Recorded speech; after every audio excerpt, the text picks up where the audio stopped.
The Senate is now in session.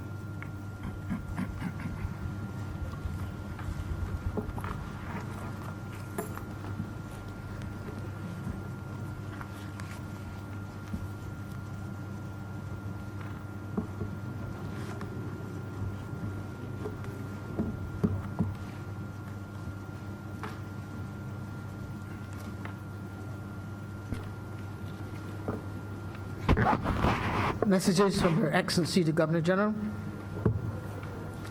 Announcements by Your Honor. I'm to advise that I've had communication from Senators Lisa Cummins, Kevin Boyce, and Monique Tate.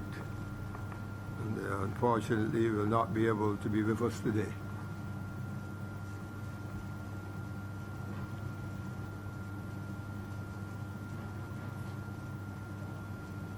Here's another.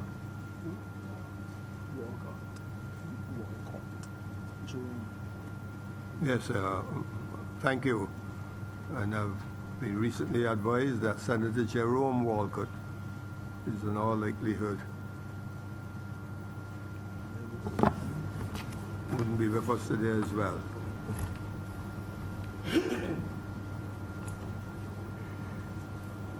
Presentation of petitions. Presentation of papers.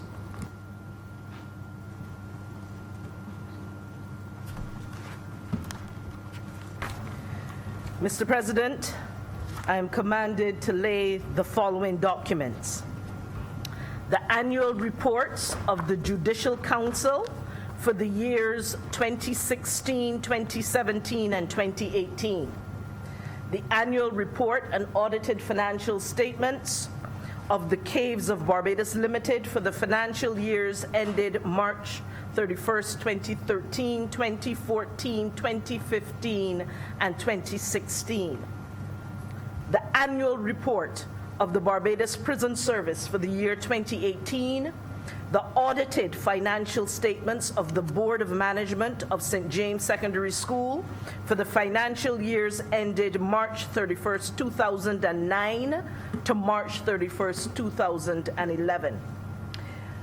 Audited financial statements of the Board of Management of the Dighton Griffith Secondary School for the years ended March 31st, 2017 and 2019. The audited financial statements of the Student Revolving Loan Fund for the years ended March 31st, 2018 and 2019. The ministerial statement on feed-in tariffs and auctions for renewable energy technologies. And finally, sir, the Health Services Communicable and Notifiable Diseases Amendment Regulations 2020.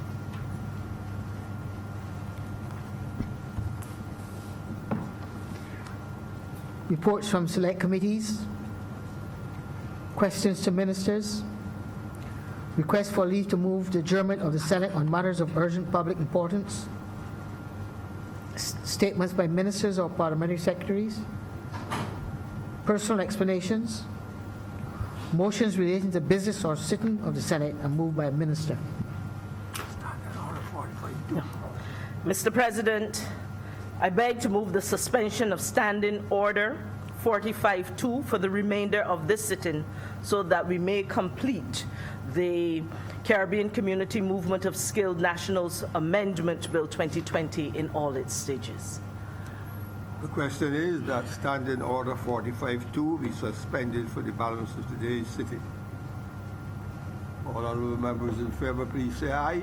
Aye. Those against, please say no. We think the ayes have it. And the Standing Order 45-2 is therefore suspended for the balance of the day's sitting.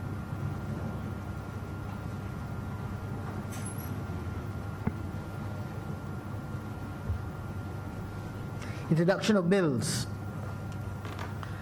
Mr. President, I beg to move the first reading of the Caribbean Community Movement of Skills Nationals Amendment Bill 2020. The question is that the Caribbean Community Movement of Skilled Nationals Act 2020 be read a first time. All honorable members in favor, please say aye. Aye. Those against, please say no. We think the ayes have it. Public business. Order number 1 in the name of the acting leader of the Senate to move the second reading of the Caribbean Community Movement of Skilled Nationals Amendment Bill 2020.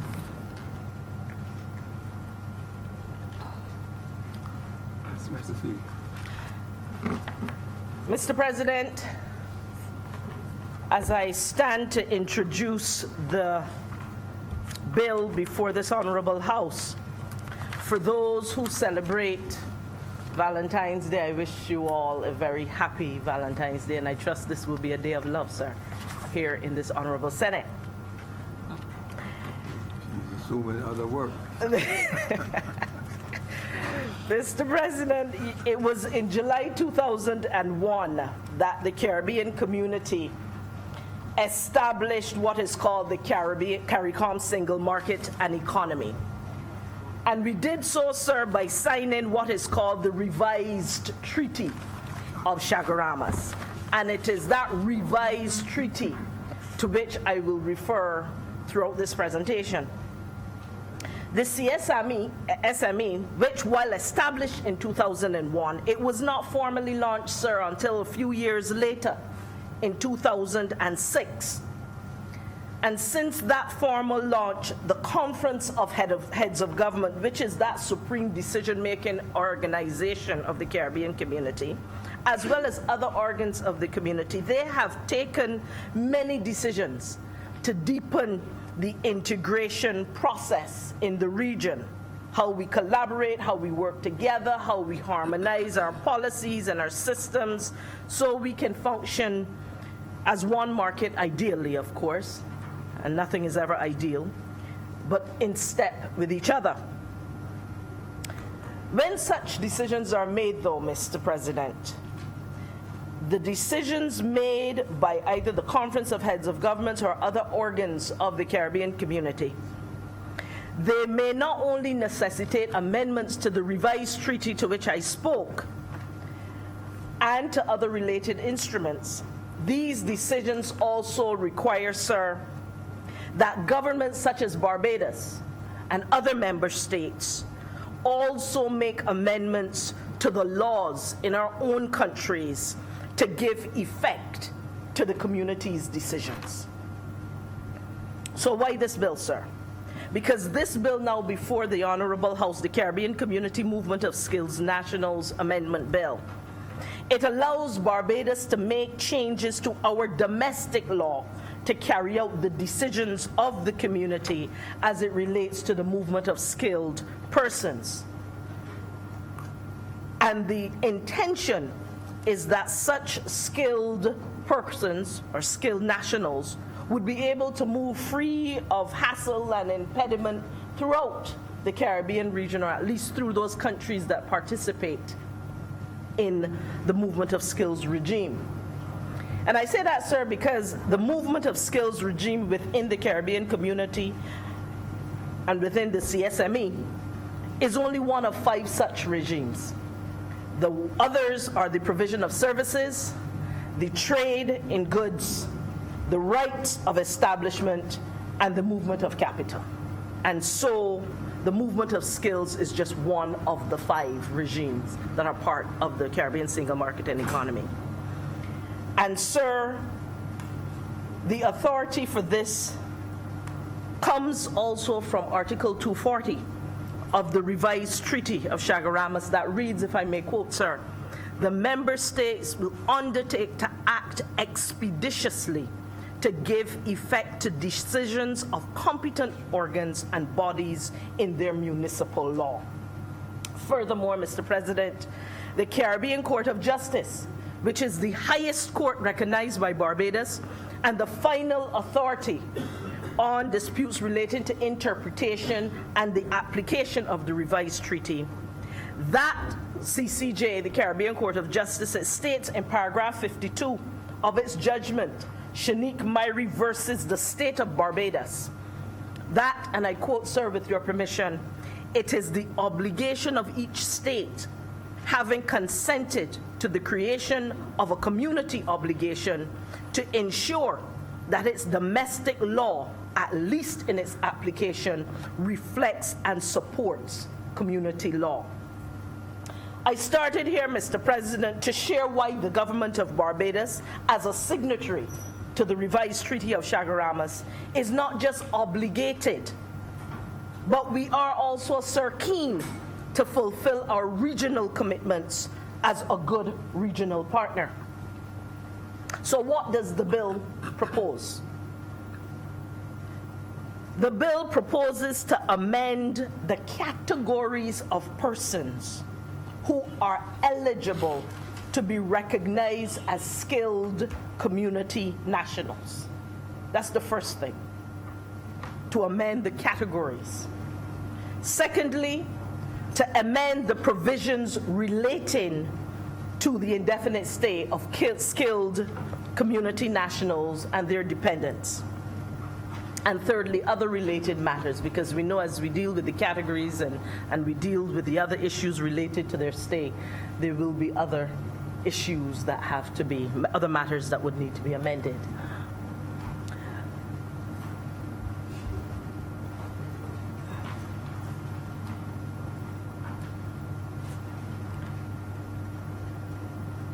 Mr. President, you would know that for persons to qualify under the movement of skills regime, they must possess some kind of CARICOM certificate that recognizes their skills. And they're allowed to seek employment in any of the participating states without a work permit and to remain indefinitely in that country. Where we started would have been with Article 46, sir, of the revised Treaty of Chaguaramas that identified 5 categories of skill. And it had to be graduates of the University of the West Indies, media workers, our journalists and others, sports persons, our cricketers and our soccer players, our athletes, etc., our artists, and our musicians. Barbados was supportive, and indeed Barbados granted access for CARICOM nationals with these skills, the right to seek employment in Barbados. But over the years, sir, the Conference of Heads of Governments, they increased the number of categories of skilled workers who could benefit from the movement of skills regime, adding on to those 5 that I just mentioned. These categories, these expanded categories, along with the year that they were approved, were that artisans with CARICOM vocational qualification, the CVQ, in 2006 they were added. Non-graduate professional teachers were also added in 2006. Non-graduate professional nurses were added in 2006. Holders of an associate degree and comparable qualifications, they were added a year later in 2007. Household domestics with a CVQ, with a CARICOM vocational qualification or equivalent qualification, they were added in 2009, sir. And agricultural workers with the CVQ or a Certificate of Practical Experience, or CXC, they were added in 2018, more recently. And security guards with a CVQ and registered with an agency, they were added in 2018. While Barbados has been certainly cooperative, sir, in granting permission administratively in the categories that we recognize, we are now amending the legislation to go along with the administrative support that we have provided as good regional partners.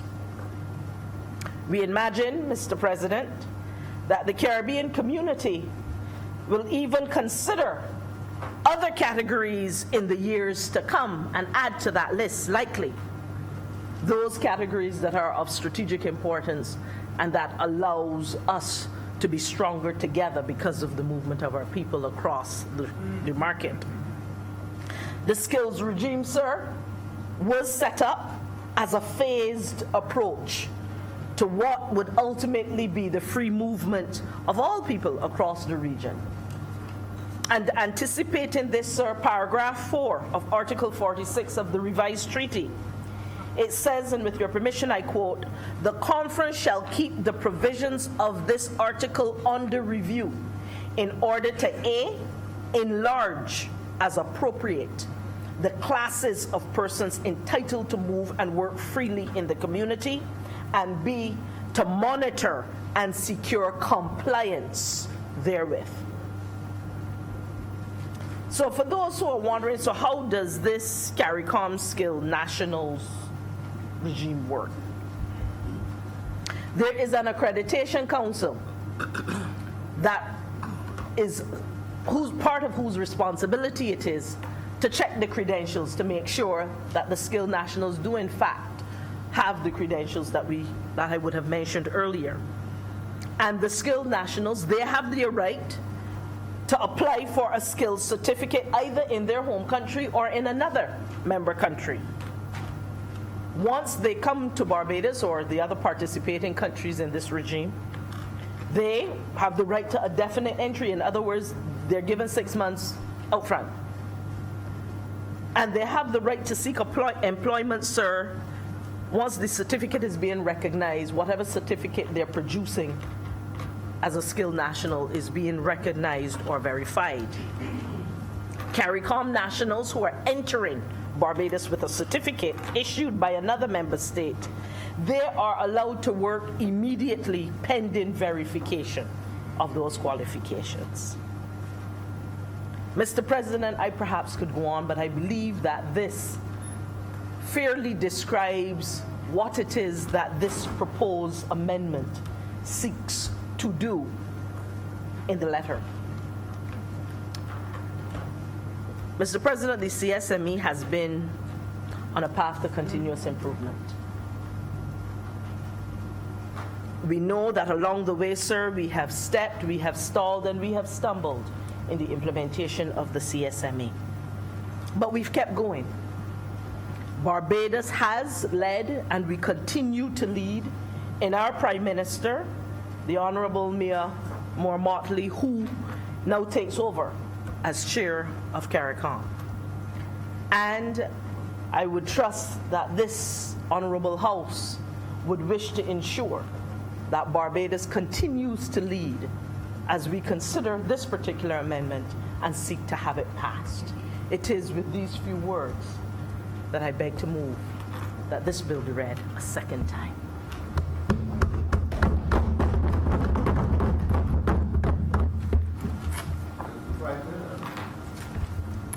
Thank you very much, Mr. President. Sir, this is one of the few times that the government has brought a measure that I can support.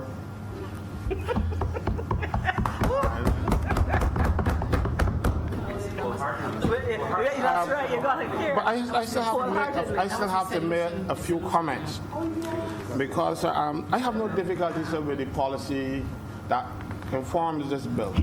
I'm a regionalist. I tell you, I have St. Lucia roots, and I have also connections in Guyana and elsewhere. I have children that are Guyanese. So I don't have the xenophobia that a lot of Bajans have when it comes to dealing with people people who come from outside of Barbados. I don't have that. My only difficulty, sir, is we need to give the country some time to catch up with me. You know, you see, when government brings legislation to Parliament, we shouldn't be passing it and then all the stages in one day. We should let the country know what we are doing. You know, I understand the Prime Minister looks good. She wants to set up her legacy, you know, and get these things done for the CARICOM meeting next week. Because I got an email telling me that the Prime Minister wants this thing passed today so that it could be available for the CARICOM meeting next week. You know, that is her legacy. She already has a legacy. She has a legacy of implementing that is fixed. So I understand she's trying to cover to try to overshadow that. That will not be overshadowed. Trust me. It was heartless and was cruel. I thought you were a little premature to be speaking of her legacy. No, sir. You see, your legacy don't happen overnight, sir. You develop it over time. After a while, people you get known for it. But you have to start somewhere. So these are the seeds. These are the seeds of her legacy, and she intends that it would grow and become a great CARICOM statesperson. I remember reading once where an American politician said a statesman is a politician who's been dead 10 or 15 years. You don't become a statesman in your lifetime. But some people do, or tend to do. Sir, what I like about this legislation is that it commands the immigration officers to do certain things. It is specific. It tells the immigration officers, and it doesn't give them a discretion, this is what you must do. Because I have so much difficulty. I was an immigration officer, and when I see the things that some of my fellow officers did and continue to do to people who come to Barbados, especially CARICOM nationals, it hurts me. They deceive them. They don't tell them the truth. And even when they try to get it wrong, they realize that they're being deceived. They even get the ministers to change the law to accommodate the bad practices in immigration. I will speak to that a little later. You see, let me give you some examples. How many of you, and I'm talking about the country now, and not only people in this Senate, know that if you work for the government of Barbados for 7 years or more, under the Barbados Citizenship Act, you are entitled to citizenship. Immigration don't tell anybody. They give you something they call reside and work, and keep you there for God knows how long. Even with the skilled nationals, how they treat these people. People come to Barbados, they say, okay, well, you're a skilled national, you can come and enter Barbados and work, but you can't bring your wife. Well, I am not going to without my wife. There are certain things that wives and husbands do that you should not have you should have available to you when you are at work and away from home and away from your home country. What you expect to do? So now this piece of legislation is saying the dependents can come. So I commend this piece of legislation. It says the dependents can come, and the immigration can't stop them now. They used to stop people from bringing a wife. Well, I don't know if they had shares up at the garrison that they have to make sure that people resort to those kind of activities. They force people into situations like that. They do not. And it is a kind of xenophobia. We don't want them here. But let me tell you something. Years ago, I went to an exhibition in London where my organization was trying to get Barbadians who went overseas to invest in Barbados. And I swear I saw more Barbadians in London than I got in Barbados. Trust me when I tell you that. I was so overwhelmed. I'm walking going down the street and I hear this voice. They say, I hear Belgian voice. Who says, yeah, I've been here for 26 years. You could still recognize my Belgian voice? Yeah.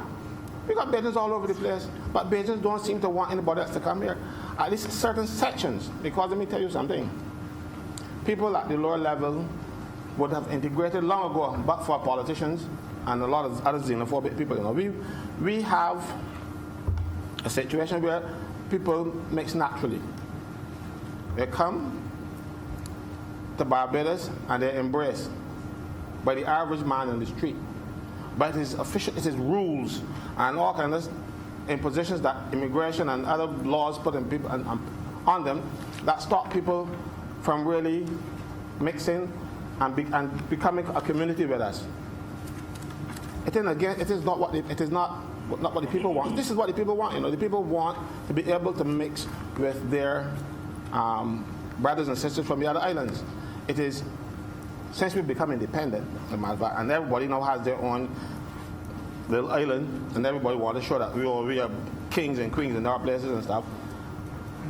That has prevented the integration. I remember some years ago, an old friend of mine told me that he saw me in Grenada, and he shouted for me, and I didn't answer. I said, I have never sat foot in Grenada. And he insists, "Hey, you think I don't know you?" I said, I've never been to Grenada. Well, as luck would have it, one of my uncles was doing some training with people over the Israel Islands. He'd had some computer business. And as it turned out, when he got to the class, a guy said, "Wait, you're here with?" He said, "Yeah." He said, "We got a fellow in Grenada look just like you." Apparently it was one of my grandfather's relatives or brothers or something who went adrift, landed in Grenada, and never came back. Set up his own little family down there. He didn't have a birth certificate, he had nothing, but he was embraced. And he set up a branch of our family in Grenada. You know, so it is the people, the average people who mix. It is the officialdom who have been stopping that natural mixing of people, of Caribbean people. So I'm glad that this piece of legislation now is on doing what has been happening in the past. But, sir, my caution. We have a situation where now you're going to allow security guards, I mean, they're allowed already, we just put in legislation in place that they can bring their families and stuff. But, sir, we must be cautious. When we bring people into Barbados at the level of security guards and domestics and agricultural workers, government must follow through and put minimum wage legislation in place to protect them. Not only our local jobs, but must protect them from exploitation. Because I know of a company in Barbados who has been paying $7 and $7.50 an hour for security guards. Yes. Senator Moore can tell you. And you fight the unions tooth and nail, insisting that they can't pay anymore. And don't even want to recognize unions. So what government needs to do, yes, let our brothers and sisters come and let us go elsewhere. But when people come here, you have to protect them from exploitation. I have, as I said, sir, no difficulty with the legislation as it stands. I only have difficulty in the mad rush to do it, this legacy building thing. But the legislation itself, I am not troubled by. And I just want to caution you about that aspect of it, where people can come here and be exploited too. Because we know some countries in the Caribbean, if you pay a guy $100 Barbados dollars a day, when he goes home with that $100 and he sends it home, for after a few months, he's a millionaire in his currency. But we must not allow people to come here and pay them substandard wages that are substandard for Barbados purposes, and exploit them and prevent our local people from getting jobs because they are willing to take less. Put a regime in place that says if you're going to hire anybody, local, regional, or international persons, you can't pay them less than this amount. I don't know what the amount would be or what it should be for whatever categories. I am not that skilled. What I can tell you is it is a necessity. We have people who come here to work as domestics, and they're enslaved. People hold a passport. And sometimes the husbands want to integrate them into the family even more than domestics. And when they do not comply, or rather acquiesce to that invitation to join the family, they take the passports, immigration, and get it put out. We need to stop this behavior. Because I know of a situation where a young lady, she was adopted from Guyana. Young child, minor. And the husband wanted to invite her even closer. And when she didn't, she was left abandoned. And thankfully, I have a lot of problems with my daughter, but my daughter was gracious enough to take her in. So I know what I'm talking about.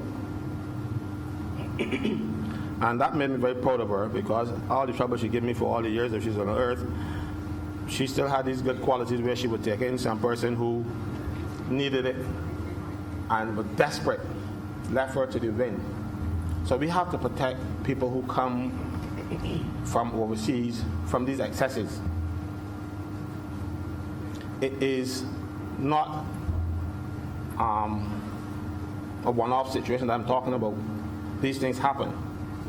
We've had exploitation at the level where you go to the immigration department and we have officers who want concubines in order for those persons to get the stay that they're entitled to in Barbados. It has happened a lot. And when people come to this country, they should not be exploited in this way. Mind you, I've never had to do that. I'm charming enough as it is, so I'm usually sought after, but a lot of them are not. Sir, there is another aspect that I want to deal with.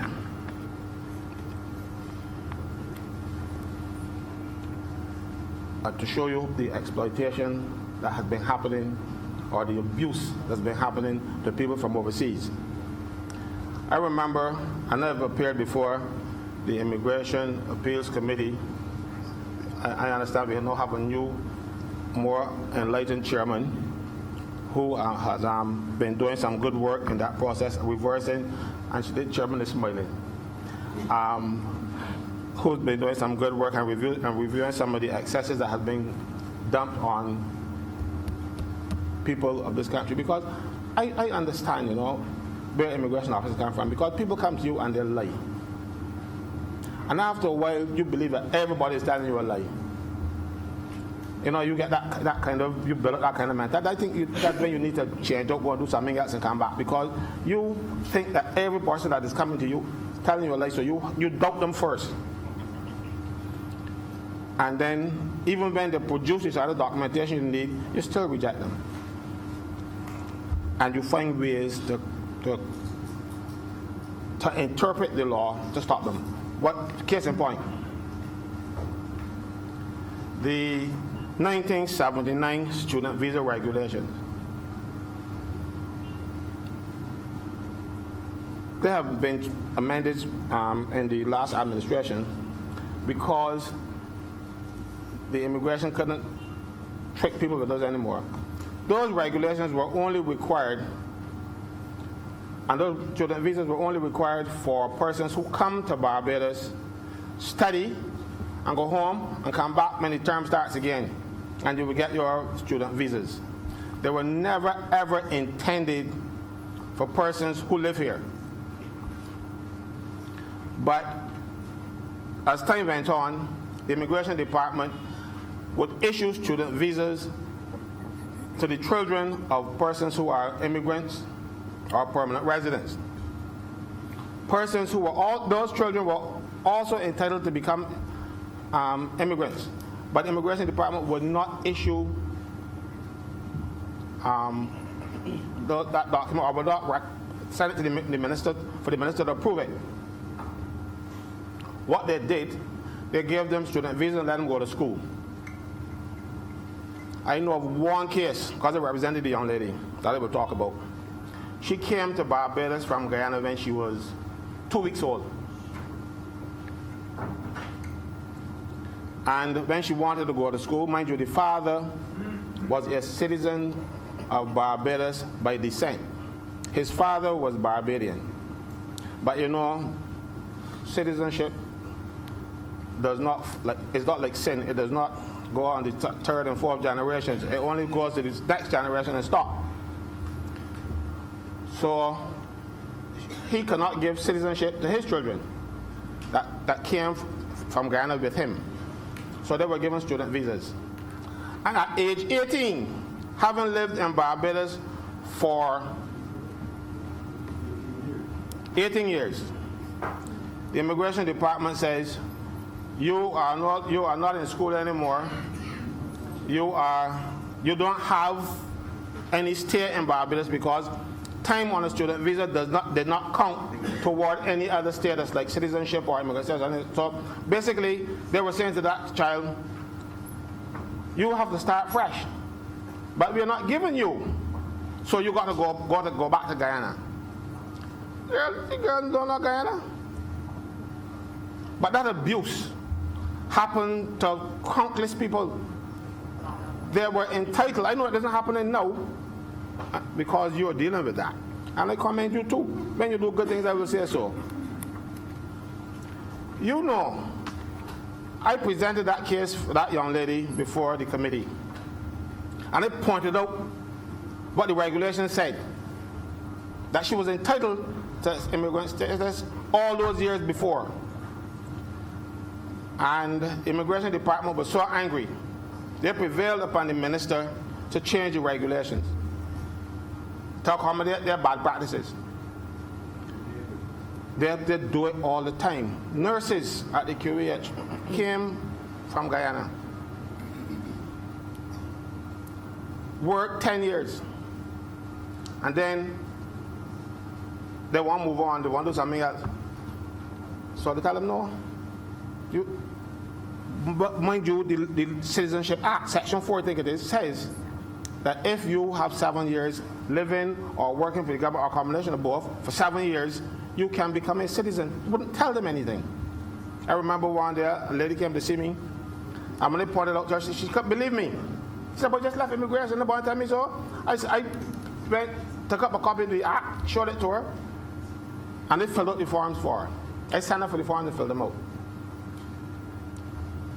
The next day, about 10 nurses were in my office asking me to help them with their forms because they were all being abused by officialdom, people who don't want them out here.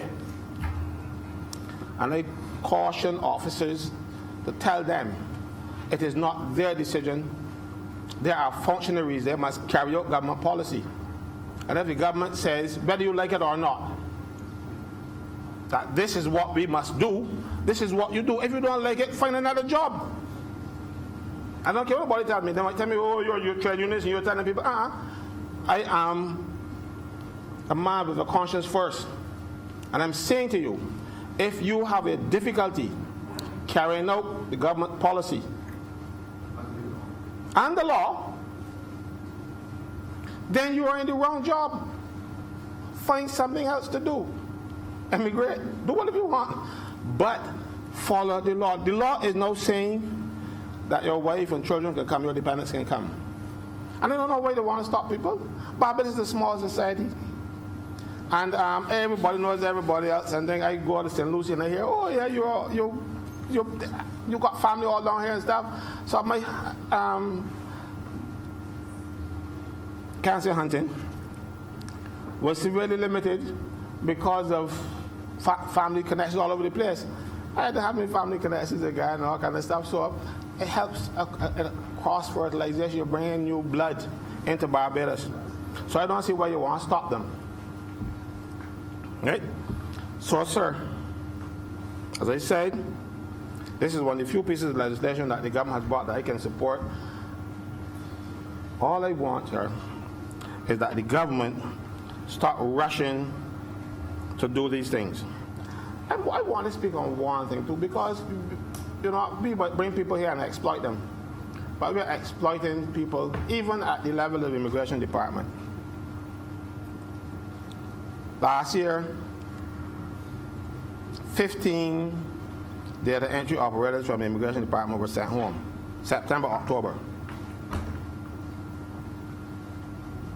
And I'm telling you this to show you the people that we have to manage this process, that should be managing this process. And they were told, well, the new automation at the airport where you just go and look at the machine and type in this thing and you don't have to see an immigration officer for all that processing. So you don't need the cards that used to fill up before the ED cards, the entry departure cards that you had before. You don't need them. They were the people who used to key them things in. They're off. And some for 20 years or so, they didn't receive a cent. They complained to the minister. The minister told them, you got a good case if it was still in, for me, if it was still in private practice. Good case if he was still in private practice. But he is no longer in private practice, and he does not have the decency to tell the permanent secretary in that ministry or the chief immigration officer what you're doing is wrong. All he is saying to the workers is that you have a good case if he was still in private practice. It would have been a good case for him. He is actually telling them to put the government in court. Rather, if he can recognize that he's the minister. So I got angry and I called him. And he told me, but you of all people don't employ nobody. I said, I'm not asking you to employ anybody. All I'm asking you to do is to speak to your officials and tell them what they're doing is wrong. You know? So, be exploiting all even at level of immigration. And if a person who sits at the top of this thing, because now pivotal to this piece of legislation is going to be the minister responsible for immigration. And if he has so callous, even dealing with his own, I don't know what he will do with the people out there. It's about time the Prime Minister move him and relieve the burden that he's placed on the necks of the workers that he's supposed to be responsible for. Don't give him more responsibility now under this piece of legislation, because I won't know what he would do. Sir, that was an aside. And I'm going to sit now, sir, and I'm going to say I like this legislation.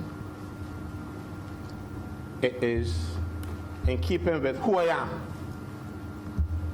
I welcome visitors. I welcome our CARICOM nationals that come to Barbados and behave.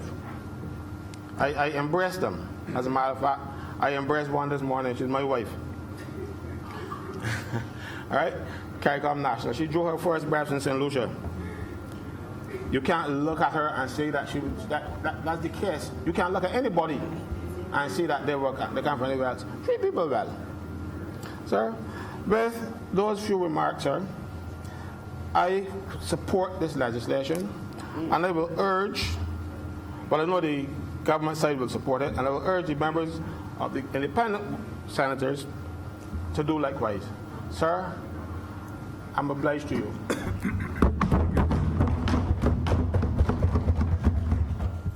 I next recognize Senator Greenidge. Mr. President, I've made a few notes, and I want to say that I support this legislation, support the amendments to the bill. And I want to begin, sir, by saying that, first of all, this is not a Mayor Motley's initiative. This legislation, if I remember correctly, I remember hearing a debate on this sometime in 2003. So this is just about continuity of government. And what we are doing in this particular piece of legislation is we're doing, sir, almost the entire Caribbean community has pledged to do.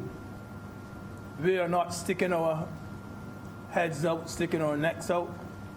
We are trying to get all of the Caribbean to move along on the same path.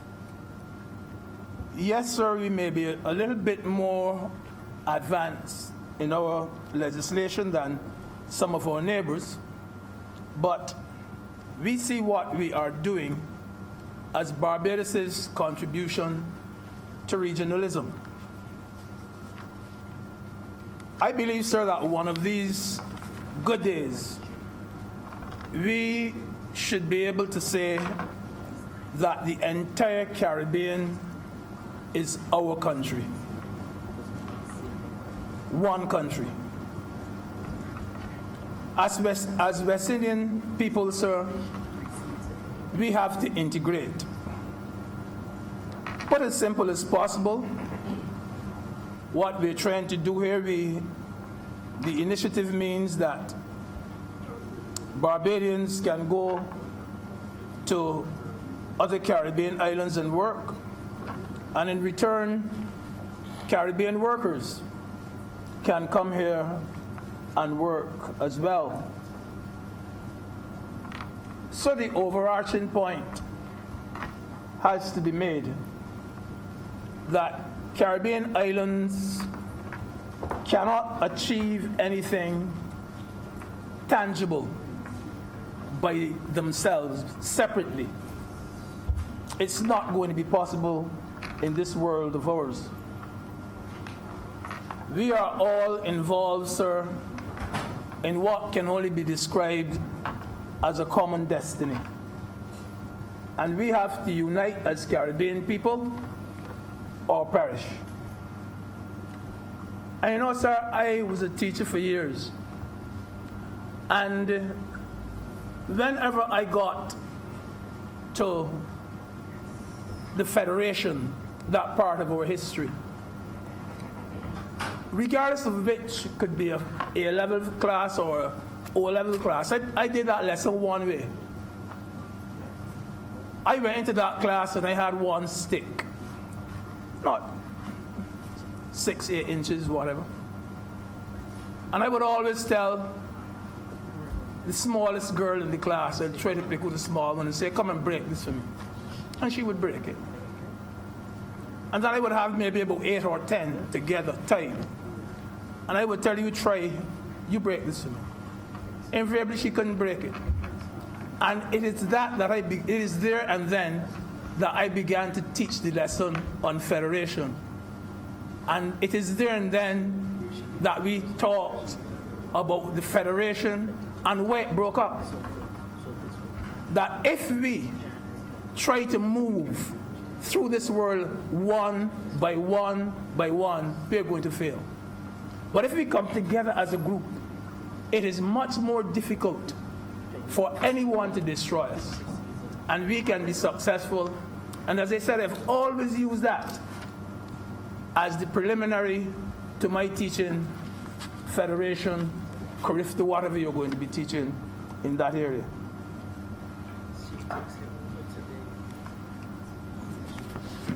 Mr. President, I think too that some of our politicians have to carry a little bit of the blame sometimes. Because I believe, sir, that the message has to go forward. It has to go to the international world that the Caribbean must be respected as a unit, must be respected as a bloc. And we are a powerful bloc, and we are a powerful unit. At international meetings, sir, it is my view that the Caribbean, as far as possible, must speak with one voice. Must speak with one voice. I have had incidents at the ILO where you would think that one was from Biafra and one was from my own Caribbean people at ILO conference. And we in the Caribbean have to learn to speak as one. I remember instances of when you wanted a big official, and the Caribbean was broken up into about 6 or 7 groups. This body talked to me first, and that body talked to me first, and so on. We have to carry some of this blame. That's the only way, sir, that we're going to earn the respect of the international world. And if we do not take this approach, Mr. President, what happened a few weeks will always continue to happen. When the United States invited a handful of Caribbean people, Caribbean leaders, sir, and excluded the ones that they were not comfortable with. we have to take some of that blame. We have to show them that we can put up a united front. We are strong. We have too many members, and every one is a vote. Every one. But we would allow people to divide and rule us. We have to carry some of the blame too. Mr. President, sir, I do recall as a schoolboy, and sir, even when I was at university, I realized that there were certain countries in the Caribbean that had a lot of work to be done, but not enough workers to do that work. And the opposite was also true, that there were some countries with a lot of workers, but no work for them to do. And I do believe, sir, that this free movement of workers, skilled workers in the Caribbean, is something of a balancing act and something of a leveling out of that problem of supply and demand where workers are concerned. I do believe, Mr. President, that this particular legal framework, which is before us today, is the best way to achieve this balance. You know, sir, we can't be Caribbean people when we're talking about the CCJ. We can't be Caribbean people only when we are speaking of the University of the West Indies. We can't be Caribbean people, sir, when the West Indies cricket team beat England, sir. We can't be Caribbean people, sir, only when Usain Bolt is destroying or has destroyed the competition. Because it is not the correct thing for us to be Caribbean people only in times of accomplishment, only in times of success. We must also be Caribbean people too, sir, in times of struggle and in times of difficulty. And that point has to be made. We have to stick together through thick and thin.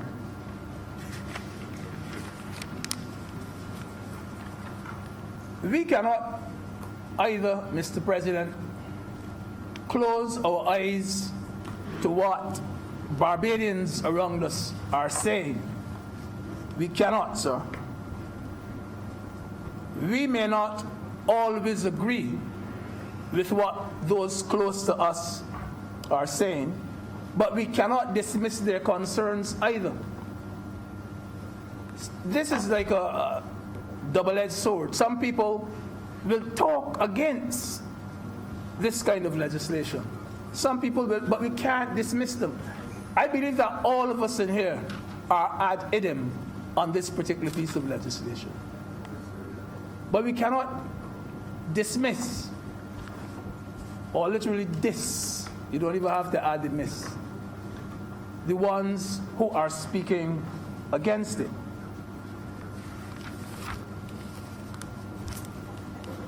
I remember, sir, I used to be Minister of Sports.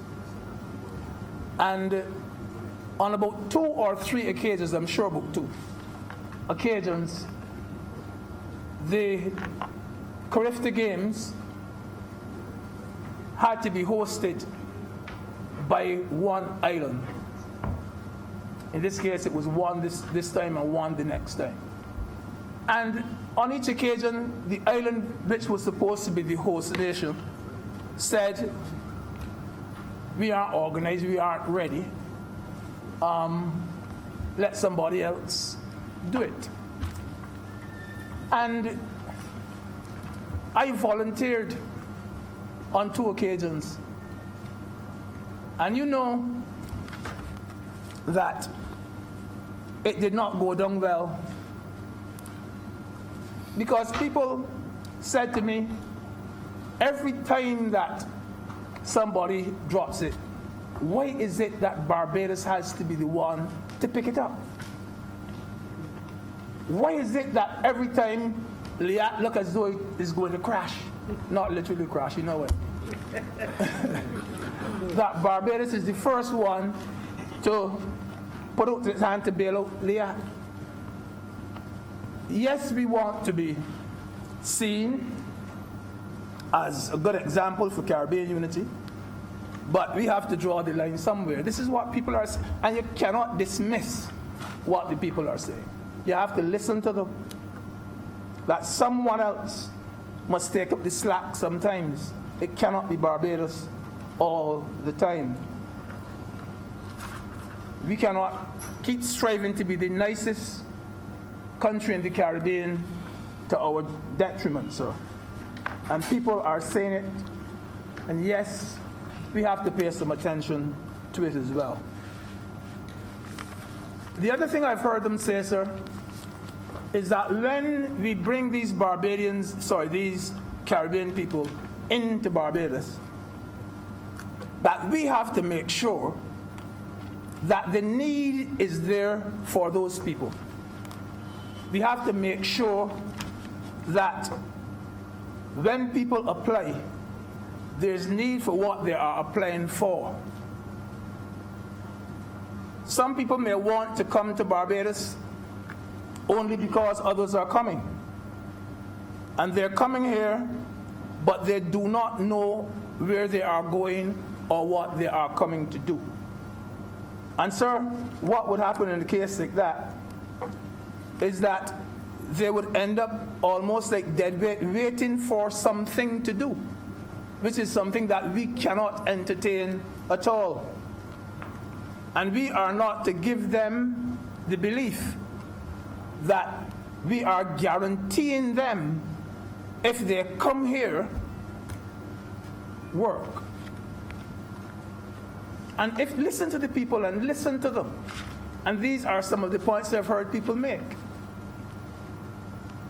I remember Haitians came here, and the Haitians said, we understand that we could come here and work.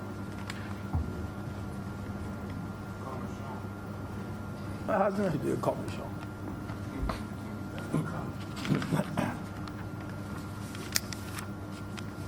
So where the particular topic is concerned, Mr. President, all Barbadians will not see eye to eye on it. I know that some people are what Senator Franklin referred as xenophobic. Some people are myopic. They can, but we have to listen to them. And, I don't even know if this is the place to make the point. But I can tell you what I've heard with my own ears. I've heard one female say that all those girls from Guyana and so on are coming here to do is to grab up the foolish men but where? I have heard that come to grab up the foolish men but here. But all I'm saying though is that there is need for us to listen, just to listen. And it is a pity, sir, that some people see it that way. It's a pity. But listen to them. We have to talk to them, and we have to allay their fears. And we have to show them that we should embrace all Caribbean people. Literally embrace them. I believe, Mr. President, that if a lawyer comes to Barbados to work, I believe, sir, that he will employ a Barbadian secretary, Barbadian legal clerk. I believe so. And we have to remember that these nationals who are coming here, sir, they will do business here in Barbados. And I feel that some employment will be created. I don't necessarily see everything like some people, that there will be this negative. I also believe, sir, that this initiative has the potential, sir, to improve inter-island travel. Because I feel that persons will work here I believe that if they're working here, that their friends and their relatives will visit them. And plain and simple. You know, so let us not close our eyes to that particular possibility either, that it may very well improve inter-island travel. Rather than going to Miami, for instance, for a holiday, someone may say, let us go to Trinidad, let us go to Barbados, St. Lucia, where Aunt Jennifer is working as a nurse. I went, let's go and look for her. And at least we'll have somewhere to stay, we'll stay by her. So I do believe that in that way, so it will encourage some inter-island travel. I come to the part now, sir, where my caution, again, is that certification or other qualification that should not be taken lightly. That's a key factor. As you know, sir, a doctor and a lawyer and so on will be able to provide convincing qualifications. And sometimes we wonder how genuine things like the barber's qualification is going to be and the carpenter's qualification. Barbados, I know, has put its house in order. But there are some people, I believe, that up to now still have a little bit more to do. And once they are coming here, and they now have to take a course in order to get that valid piece of certification, sir, let them do it. Let them do it. Let them take the course in order to get the certification before they reach these shores. And as I said, sir, Barbados has come a real long way. Real long. And I think we should be proud of what we have done. We have places like the TVET Council that, where the CVQs and the NVQs are concerned, on top of everything. TVET Council. We have places like the Polytechnic and Training Board and those places now that actually give their own certification. Excuse me.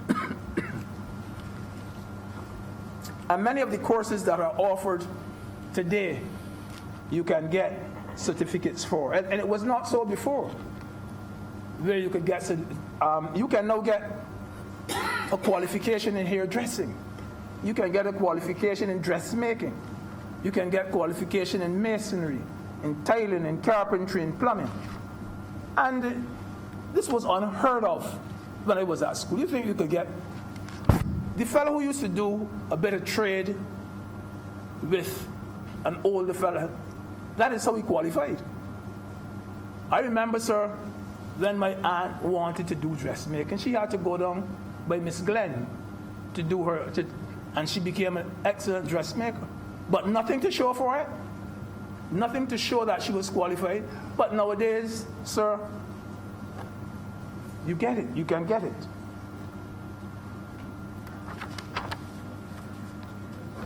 And I would also urge the authorities to make good background checks on those who seek entry under this CARICOM initiative. Even those people like lawyers and doctors and so on. And I also want to urge associations such as BAP and such as the Bar Association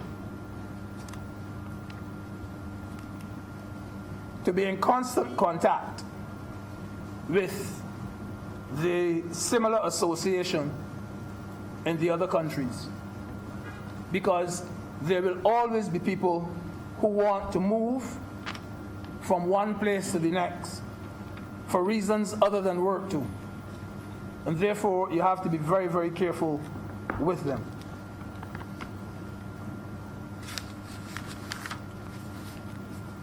But having said all that, so this is only a way of formalizing what Barbadians had long been doing.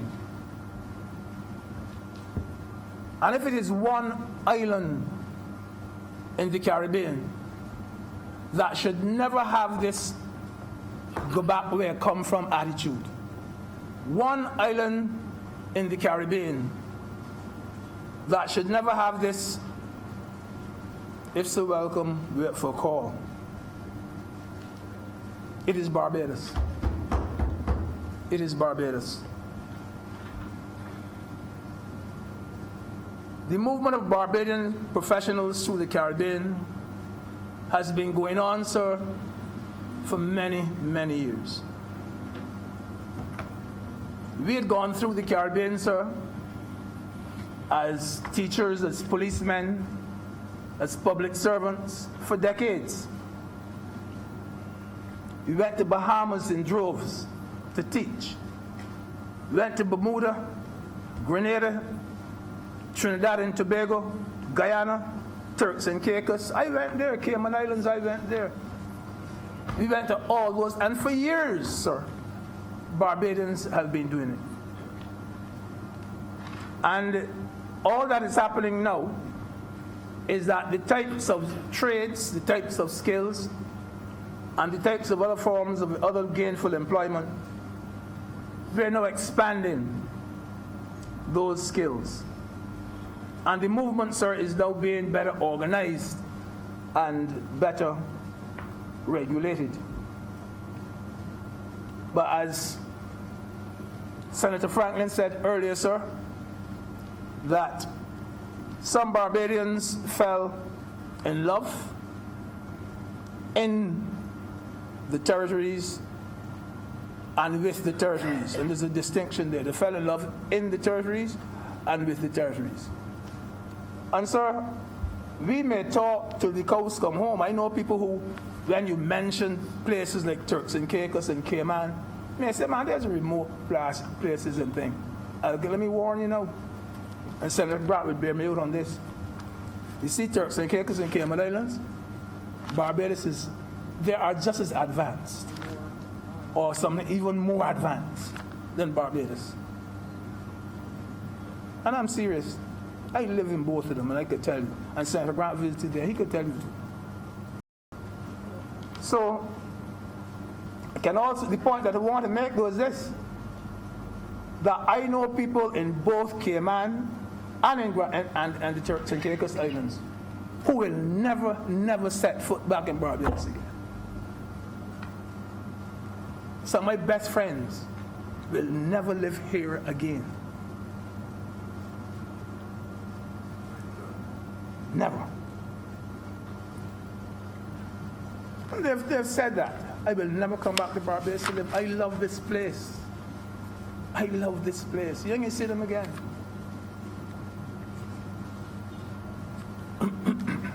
And sir, while the skill sets and so on have been expanded, sir, I personally have noticed in recent years, and I'm very happy about it too, I've noticed that many of the territories, the ones that I mentioned, the BVI and those, Turks and those places, that those places are now self-sufficient in teachers in particular, in teachers. That you don't have to pick up the 10 and 12 and send them to those places anymore. They're self-sufficient in the area of teaching. And to some extent, Barbadians have to be commended because Barbadians work hard in teaching in the BVI, in Bermuda, Bahamas, Turks, and so on, Antigua. And I always used to remark that Barbadians seem to work harder overseas than they work here in Barbados. I always remark that. You know, sir, I used to, every Saturday, 9:30 to 12:30, every Saturday I was there, in both places. I gave lessons from 9:30 to 12:30 on Saturday, free, never charged a cent. I remember those children would always say, we learn more on Saturdays than we learn during the week. And they used to learn during the week. But there was a kind of informal, I don't know what it was. But it was so to me too that you got home and you drilled home to them. In that Saturday setting, a bit more than usual. But I say that to say this. I remember one Saturday morning, I used to ride a little Honda 50 to go to school. But a friend of mine, Trinidadian friend of mine, he wanted to borrow it, and he came over to the school where I was, and I came to give him the key. He said, "I'm glad you come here. I want to talk to you." This Trinidadian fellow said, "Look, these children are not Barbadian children, they're Trinidadian children." He said, "And you spoon feeding these children too much." He said, "You spoon feeding these children." He said, "What do you think is going to happen sooner or later? These people are going to produce their own nurses and their own doctors and the lawyers and things and their own teachers in particular," he was saying. "And then there won't be any use for people like me and you." That was his perspective. That was his perspective. And the thing about it, that made me not annoyed, but he ended up by telling me, if you're going to feed them, spoon feed them with a teaspoon. That was his attitude. It was never mine. It was never mine. And I can safely say that one of the students that I taught eventually became the principal of that same school.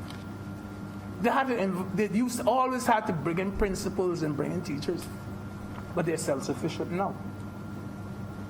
I didn't see anything negative about it, but that particular fella, he thought so. And I want to say that my experience too in teaching overseas is that Barbadian teachers, let me say this, Barbadian teachers were loved. They were loved. They preferred the Barbadian to the Trinidadian to the Guyanese to the Jamaican, because they seem to have had a different attitude altogether.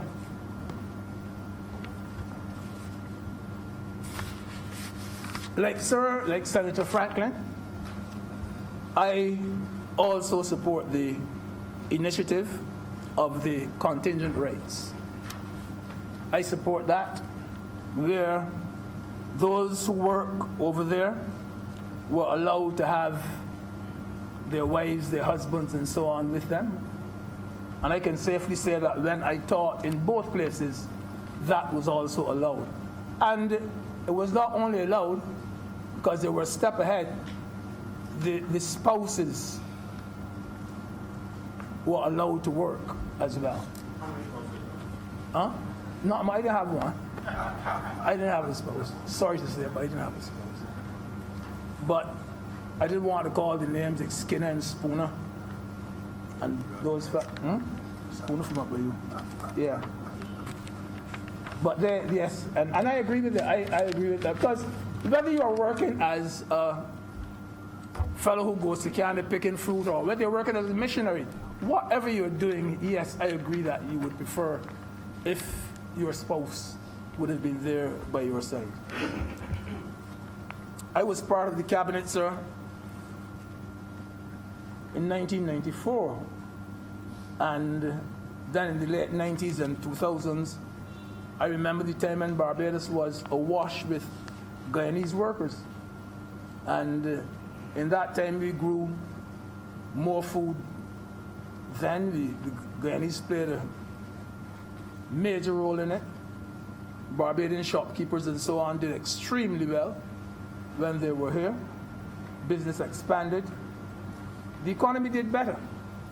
And I think it was a mistake of ours to drive them out in the way we did. Senator Franklin, I do remember there again, I don't know, I quoted from Franklin very much. But I remember Senator Franklin didn't make the point. that we were discussing immigration.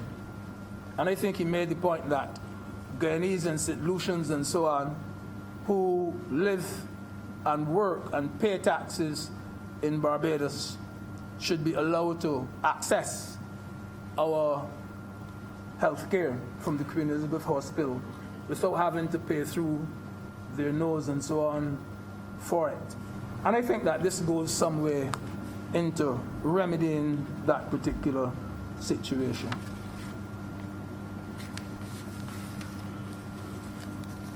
We Barbadians have done well in other territories overseas. There's a chap, a young man from Bayfield,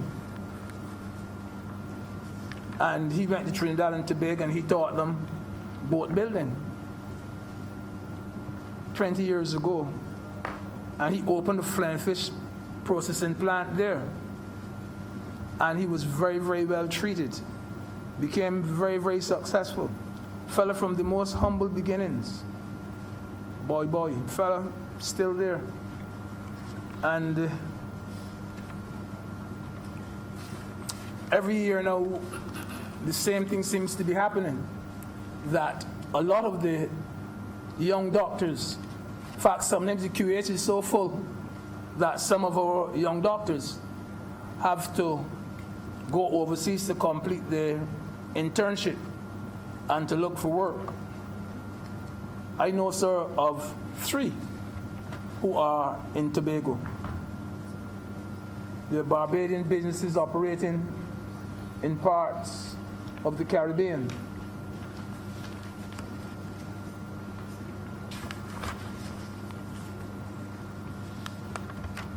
But, sir, the final point I want to make is that we have to just be guarded and to watch out for abuse in the system, because whatever you do, people are going to try to abuse the system. Regardless of what you do, people are going to. You could try to dot all your I's and cross all, but people are going to try to pull a fast one on you. And the same teaching experience that I was talking about, we had about 4 chaps who were there, and they were not qualified teachers, and they used to get qualified teachers' pay. And when the check was made on them, some had just been run out of St. Martin, some run out of Bahamas, and they were just going from territory to territory. And I don't know if they had, but every time you catch up with them, they ran. And regardless of what we do, we are going to find people who will try to abuse the system. There will be ones who come as skilled workers who have no skills whatsoever. And so, Mr. President, I just thought it would be a good thing if I would share some of my experiences and my thoughts with the members of the Senate. And as I said before, I fully support the bill. Thank you very much.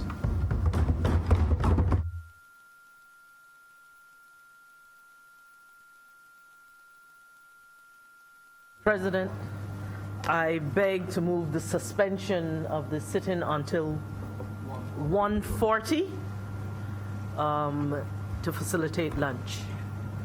The question is that this session be now suspended until 1:40 for the purposes of lunch. That's a bit soon. That's a bit close. soon. Yes. 2:40, I'm sorry, 2:40. Mr. President, I do wish to revise that to 2:40 because 1:40 gives us barely 35 minutes to eat. And so, sir, I beg to move that we suspend for 2:40. 2:40. All honorable members in favor of the suspension until 2:40. Say aye. Those in favor? Aye. Those against? Take the ayes of it, and we are now at lunch.